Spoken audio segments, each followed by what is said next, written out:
இது நம்ம சமையல் பூனைக்குட்டி லார்மிகா. இன்று அவள் ரொம்ப சந்தோஷமாக தோசை செய்ய போறாங்க. ஆனா அவள் கை கழுவாமலே சமையல் ஆரம்பிச்சிட்டாங்க. அது சரியா இருக்கும்னு அவளுக்கே தெரியல. அப்போ ஒரு சின்ன குருவி அங்கே வந்துச்சு.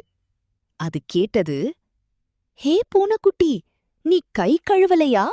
பூனைக்குட்டி சொன்னாங்க, ஐயோ இல்ல, பரவாயில்லன்னு நினைச்சேன். கொஞ்ச நேரத்துல பூனைக்குட்டிக்கு வயிறு வலி ஆரம்பிச்சிடுச்சு. அவங்க ரொம்ப கஷ்டப்பட்டாங்க. குருவி சொன்னது, பாத்தியா, சுத்தமா இல்லனா இப்படிதான் ஆகும். பூனைக்குட்டி சொன்னாங்க, மன்னிச்சுக்கோ, இனிமே நான் நன்றாக கை கழுவுவேன்.